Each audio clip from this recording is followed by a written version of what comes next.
ಓಂ ಶ್ರೀ ಪರಮಾತ್ಮನೇ ನಮಃ. ಅಥ ತೃತೀಯೋಧ್ಯಾಯಃ ಕರ್ಮಯೋಗಃ. ಅರ್ಜುನ ಉವಾಚ ಜಾಯಸಿ ಚೇತ್ ಕರ್ಮಣಸ್ತೆ ಮತಾ ಬುದ್ಧಿರ್ಜನಾರ್ದನ ತತ್ಕಿಂ ಕರ್ಮಣಿ ಘೋರೆ ಮಾಂ ನಿಯೋಜಯಸಿ ಕೇಶವ. ಜಾಯಸಿ ಚೇತ್ ಕರ್ಮಣಸ್ತೆ ಮತಾ ಬುದ್ಧಿರ್ಜನಾರ್ದನ ತತ್ಕಿಂ ಕರ್ಮಣಿ ಘೋರೆ ಮಾಂ ನಿಯೋಜಯಸಿ ಕೇಶವ. ವ್ಯಾಮಿಶ್ರೇಣೇವ ವಾಕ್ಯೇನ ಬುದ್ಧಿಂ ಮೋಹ ಯಸೀವ ಮೇ ತದೇಕಂ ವದ ನಿಶ್ಚಿತ್ಯ ಯೇನ ಶ್ರೇಯೋಹ ಮಾಪ್ನುಯಾಮ್.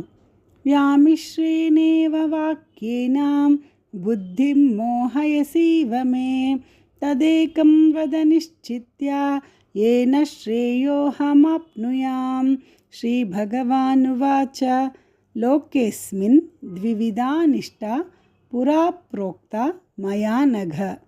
ಜ್ಞಾನಯೋಗೇನ ಸಾಂಖ್ಯಾನಾಂ ಕರ್ಮಯೋಗೇನ ಯೋಗಿನಾಂ. ಲೋಕೇಸ್ಮಿನ್ ದ್ವಿವಿಧಾ ನಿಷ್ಠಾ ಪುರಾ ಪ್ರೋಕ್ತಾ ಮಯಾ ನಘ. ಜ್ಞಾನಯೋಗೇನ ಸಾಂಖ್ಯಾನಾಂ ಕರ್ಮಯೋಗೇನ ಯೋಗಿನಾಂ. ಅಥ ತೃತೀಯೋಧ್ಯಾಯಃ ಕರ್ಮಯೋಗಃ. ಅರ್ಜುನ ಉವಾಚ ಜಾಯಸಿ ಚೇತ್ ಕರ್ಮಣಸ್ತೆ ಮತಾ ಬುದ್ಧಿರ್ಜನಾರ್ದನ ತತ್ಕಿಂ ಕರ್ಮಣಿ ಘೋರೆ ಮಾಂ ನಿಯೋಜಯಸಿ ಕೇಶವ.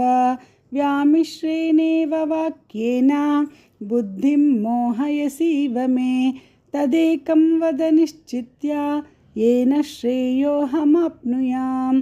ಶ್ರೀಭಗವಾನುವಾಚ ಲೋಕೇಸ್ಮಿನ್ ದ್ವಿವಿಧಾ ನಿಷ್ಠಾ ಪುರಾ ಪ್ರೋಕ್ತಾ ಮಯಾ ನಘ. ಜ್ಞಾನಯೋಗೇನ ಸಾಂಖ್ಯಾನಾಂ ಕರ್ಮಯೋಗೇನ ಯೋಗಿನಾಂ. ಭಗವದ್ಗೀತಾ ತೃತೀಯೋಧ್ಯಾಯ 4, 5, 6. ನ ಕರ್ಮಣ ನಾ ಕರ್ಮಣ ಅನ್ನಬಾರ್ದು. ಭಾಳ ಕಡೆ ನ ಅಂತ ಬರುತ್ತೆ ಭಗವದ್ಗೀತಾದಲ್ಲಿ. ನಾ ಅಂತ ದೀರ್ಘ ಎಳಿಬೇಡ್ರಿ. ನ ಕರ್ಮಣ ನ ಕರ್ಮಣ ಮನಾರಂಭಾನ್. ನೈ ಇದೆಯಲ್ಲ, ಒಂದು ಒತ್ತು ತೆಗೆದು ಇಲ್ಲಿ ನಂಭಾನ್ ಅಂತ ಅಂದ್ಕೊಳ್ಳಿ. ಮನಾರಂಭಾನ್ ನೈಷ್ಕರ್ಮ್ಯಂ ಪುರುಷೋಷ್ಣುತೆ ನ ಚ ಸನ್ಯಸ ನಾದೇವ ಸಿದ್ಧಿಂ ಸಮಧಿ ಗಚ್ಚತಿ. ನ ಕರ್ಮಣ ಮನಾರಂಭಾನ್ ನೈಷ್ಕರ್ಮ್ಯಂ ಪುರುಷೋಷ್ಣುತೆ ನ ಚ ಸನ್ಯಸನಾದೇವ ಸಿದ್ಧಿಂ ಸಮಧಿ ಗಚ್ಚತಿ. ನ ಹಿ ಕಶ್ಚಿತ್ ಕ್ಷಣಮಪಿ ಜಾತು ತಿಷ್ಠತ್ಯ ಕರ್ಮಕೃತ್ ಕಾರ್ಯತೆ ಹ್ಯವಶಃ ಕರ್ಮ ಸರ್ವಃ ಪ್ರಕೃತಿ ಜೈರ್ಗುಣೈಃ. ನ ಹಿ ಕಶ್ಚಿತ್ ಕ್ಷಣಮಪಿ ಜಾತು ತಿಷ್ಠತ್ಯ ಕರ್ಮಕೃತ್ ಕಾರ್ಯತೆ ಹ್ಯವಶಃ ಕರ್ಮ ಸರ್ವಪ್ರಕೃತಿಜೈರ್ಗುಣೈಃ. ಕರ್ಮೇಂದ್ರಿಯಾಣಿ ಸಂಯಮ್ಯ ಯ ಆಸ್ತೆ ಮನಸಾ ಸ್ಮರನ್. ಯಾ ಅಂತ ದೀರ್ಘ ತೆಗಿಬೇಡ್ರಿ. ಯಾ ಅದು ಕೂಡಲೇ ಆ ಇಮ್ಮಿಡಿಯೇಟಾಗಿ ತೊಗೊಂಬಿಡಿ. ಯ ಆಸ್ತೆ. ಇಂದ್ರಿಯಾರ್ಥಾನ್ ವಿಮೂಢಾತ್ಮ ಮಿಥ್ಯಾಚಾರಸ ಉಚ್ಯತೆ. ಕರ್ಮೇಂದ್ರಿಯಾಣಿ ಸಂಯಮ್ಯ ಯ ಆಸ್ತೆ ಮನಸಾ ಸ್ಮರನ್ ಇಂದ್ರಿಯಾರ್ಥಾನ್ ವಿಮೂಢಾತ್ಮ ಮಿಥ್ಯಾಚಾರಸ ಉಚ್ಯತೆ. ನ ಕರ್ಮಣ ಮನಾರಂಭಾನ್ ನೈಷ್ಕರ್ಮ್ಯಂ ಪುರುಷೋಷ್ಣುತೆ ನ ಚ ಸನ್ಯಸನಾದೇವ ಸಿದ್ಧಿಂ ಸಮಧಿ ಗಚ್ಚತಿ. ನ ಹಿ ಕಶ್ಚಿತ್ ಕ್ಷಣಮಪಿ ಜಾತು ತಿಷ್ಠತ್ಯ ಕರ್ಮಕೃತ್ ಕಾರ್ಯತೆ ಹ್ಯವಶಃ ಕರ್ಮ ಸರ್ವಪ್ರಕೃತಿಜೈರ್ಗುಣೈಃ. ಕರ್ಮೇಂದ್ರಿಯಾಣಿ ಸಂಯಮ್ಯ ಯ ಆಸ್ತೆ ಮನಸಾ ಸ್ಮರನ್ ಇಂದ್ರಿಯಾರ್ಥಾನ್ ವಿಮೂಢಾತ್ಮ ಮಿಥ್ಯಾಚಾರಸ ಉಚ್ಯತೆ.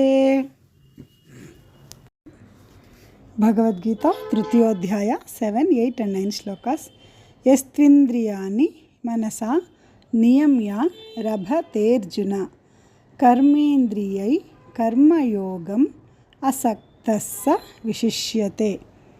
ಯಸ್ತ್ವಿಂದ್ರಿಯಾಣಿ ಮನಸಾ ನಿಯಮ್ಯಾರಭತೇರ್ಜುನ कर्मेन्द्रियै कर्मयोगम् असक्तः स विशिष्यते। नियतं कुरु कर्मत्वं कर्मज्यायो ह्यकर्मणः शरीरयात्रापि च ते न प्रसिद्ध्येद कर्मणः। नियतं कुरु कर्मत्वं कर्मज्यायो ह्यकर्मणः शरीरयात्रापि च ते न प्रसिद्ध्येद कर्मणः। ಯಜ್ಞಾರ್ಥ ಅಂದರೆ ಯಜ್ಞಾರ್ಥಾತ್ ಕರ್ಮಣೋನ್ಯತ್ರ ಲೋಕೋಯಂ ಕರ್ಮಬಂಧನಃ ತದರ್ಥಂ ಕರ್ಮ ಕೌಂತೆಯ ಮುಕ್ತಸಂಗಃ ಸಮಾಚರ। ಯಜ್ಞಾರ್ಥಾತ್ ಕರ್ಮಣೋನ್ಯತ್ರ ಲೋಕೋಯಂ ಕರ್ಮಬಂಧನಃ ತದರ್ಥಂ ಕರ್ಮ ಕೌಂತೆಯ ಮುಕ್ತಸಂಗಃ ಸಮಾಚರ। ಯಸ್ತ್ವಿಂದ್ರಿಯಾಣಿ ಮನಸಾ ನಿಯಮ್ಯಾರಭತೇರ್ಜುನ ಕರ್ಮೇಂದ್ರಿಯೈ ಕರ್ಮಯೋಗಂ ಅಸಕ್ತಃ ಸ ವಿಶಿಷ್ಯತೆ। ನಿಯತಂ ಕುರು ಕರ್ಮತ್ವಂ ಕರ್ಮಜ್ಯಾಯೋ ಹ್ಯಕರ್ಮಣಃ ಶರೀರಯಾತ್ರಾಪಿ ಚ ತೇ ನ ಪ್ರಸಿದ್ಧ್ಯೇದ ಕರ್ಮಣಃ। ಯಜ್ಞಾರ್ಥಾತ್ ಕರ್ಮಣೋನ್ಯತ್ರ ಲೋಕೋಯಂ ಕರ್ಮಬಂಧನಃ ತದರ್ಥಂ ಕರ್ಮ ಕೌಂತೆಯ ಮುಕ್ತಸಂಗಃ ಸಮಾಚರ। ಭಗವದ್ಗೀತಾ ತೃತೀಯೋಧ್ಯಾಯ 10, 11, 12 ಸಹ ಯಜ್ಞ ಪ್ರಜಾ ಸೃಷ್ಟ್ವಾ ಪುರೋವಾಚ ಪ್ರಜಾಪತಿಃ ಅನೇನ ಪ್ರಸವಿಷ್ಯದ್ವಂ ಏಷ ವೋಸ್ತ್ವಿಷ್ಟ ಕಾಮಧುಕ್। ಮೇ ಬದಲು ಸೆಕೆಂಡ್ ಲೈನಲ್ಲಿ ದ್ವಂ ಎ, ದ್ವಾ ಪಕ್ಕದಲ್ಲಿ ಸುನ್ನ, ಶಾ ಪಕ್ಕದಲ್ಲಿ ಎ ಬರ್ಕೊಳ್ಳಿ, ಸರಿ ಹೋಗುತ್ತೆ। ಸಹ ಯಜ್ಞ ಪ್ರಜಾ ಸೃಷ್ಟ್ವಾ ಪುರೋವಾಚ ಪ್ರಜಾಪತಿಃ ಅನೇನ ಪ್ರಸವಿಷ್ಯದ್ವಂ ಏಷ ವೋಸ್ತ್ವಿಷ್ಟ ಕಾಮಧುಕ್। ದೇವಾನ್ ಭಾವಯತಾನೇನ ತೇ ದೇವಾ ಭಾವಯಂತು ವಃ ಪರಸ್ಪರಂ ಭಾವಯಂತಃ ಶ್ರೇಯಃ ಪರಮವಾಪ್ಸ್ಯಥ। ದೇವಾನ್ ಭಾವಯತಾನೇನ ತೇ ದೇವಾ ಭಾವಯಂತು ವಃ ಪರಸ್ಪರಂ ಭಾವಯಂತಃ ಶ್ರೇಯಃ ಪರಮವಾಪ್ಸ್ಯಥ। ಇಷ್ಟಾನ್ ಭೋಗಾನ್ ಹಿ ವೋ ದೇವ ಇಷ್ಟಾನ್ ಭೋಗಾನ್ ಹಿ ವೋ ದೇವ ದಾಸ್ಯಂತೆ ಯಜ್ಞಭಾವಿತಾಃ ತಾಃ ತೈರ್ದತ್ತಾನ ಪ್ರದಾಯೈಭ್ಯೋ ಯೋ ಭುಂಕ್ತೆ ಸ್ತೆನ ಏವ ಸಃ। ಇಷ್ಟಾನ್ ಭೋಗಾನ್ ಹಿ ವೋ ದೇವಾ ದಾಸ್ಯಂತೆ ಯಜ್ಞಭಾವಿತಾಃ ತೈರ್ದತ್ತಾನ ಪ್ರದಾಯೈಭ್ಯೋ ಯೋ ಭುಂಕ್ತೆ ಸ್ತೆನ ಏವ ಸಃ। ಸಹ ಯಜ್ಞ ಪ್ರಜಾ ಸೃಷ್ಟ್ವಾ ಪುರೋವಾಚ ಪ್ರಜಾಪತಿಃ ಅನೇನ ಪ್ರಸವಿಷ್ಯದ್ವಂ ಏಷ ವೋಸ್ತ್ವಿಷ್ಟ ಕಾಮಧುಕ್। ದೇವಾನ್ ಭಾವಯತಾನೇನ ತೇ ದೇವಾ ಭಾವಯಂತು ವಃ ಪರಸ್ಪರಂ ಭಾವಯಂತಃ ಶ್ರೇಯಃ ಪರಮವಾಪ್ಸ್ಯಥ। ಇಷ್ಟಾನ್ ಭೋಗಾನ್ ಹಿ ವೋ ದೇವಾ ದಾಸ್ಯಂತೆ ಯಜ್ಞಭಾವಿತಾಃ ತೈರ್ದತ್ತಾನ ಪ್ರದಾಯೈಭ್ಯೋ ಯೋ ಭುಂಕ್ತೆ ಸ್ತೆನ ಏವ ಸಃ।